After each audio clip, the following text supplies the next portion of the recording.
par ailleurs, en France, la majorité des homicides, qui sont à peu près autour de 1000 par an actuellement, sont commis par des Français contre des Français. Et quand on regarde l'histoire de France, les homicides ont baissé depuis la fin du Moyen-Âge, à peu près de ce qu'on peut à peu près compter.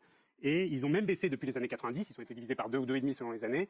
Et les homicides en France ont baissé quand l'immigration a augmenté. Pourtant, souvent, les leaders du Rassemblement national font un lien entre la violence et l'immigration ou le taux d'étrangers. Et donc, je me demande pourquoi la proposition politique est systématiquement biaisée envers une cause qui est fausse. Sommes-nous tous racistes? Nos préjugés sont capables de nous faire voir des choses qui n'existent pas.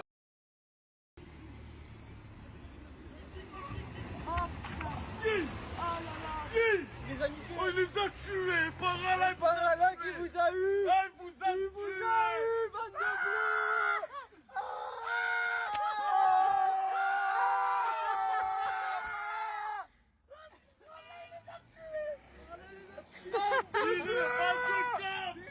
Et mettez-les, je vois.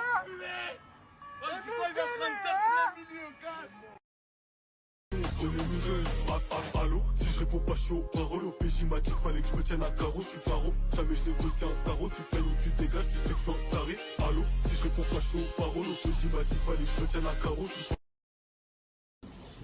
Hop là là, le contrôleur. Le contrôleur. Là, il est là.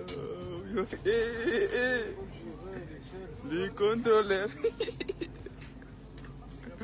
Mamma mia.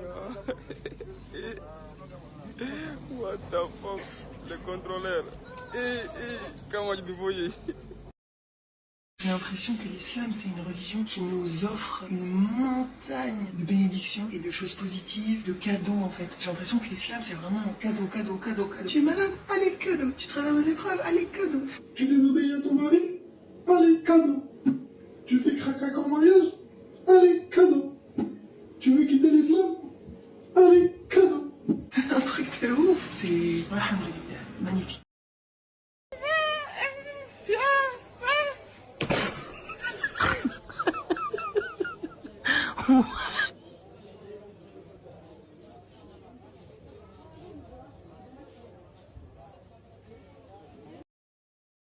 Va à Gaza les aider, STP, ils vont bien t'accueillir. Bah écoute, avec plaisir, parce que je pense qu'en tant qu'LGBT, c'est beaucoup mieux d'être à Gaza qu'en Israël, au moins, ça n'a pas de caution pour génocider des gens.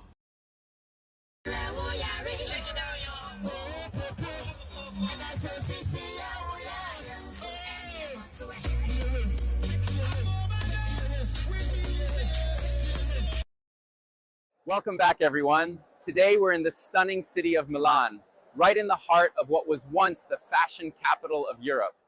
Now let's take a short walk just across the square. Behind me is the Galleria Vittorio Emanuele II, one of the world's oldest shopping malls. All right, everyone. We've made it to a classic Italian spot. Right here in the heart of Milan. Here we are, folks. That's Naviglio d'Arsena. Right down there is the canal itself, where the waters once connected Milan to the rest of Lombardy. And right here we have the Sforza Castle, or Castello Sforzesco. Built in the 15th century, it was once the residence of Milan's powerful rulers. All right, folks, we're now about to enter the church Santa Maria delle Grazie, home of Leonardo da Vinci's Last Supper. Here's the ticket. C'est fini. Pour aider la chaîne, vous pouvez liker, laisser un commentaire, partager la vidéo et même vous abonner si vous le souhaitez. À bientôt.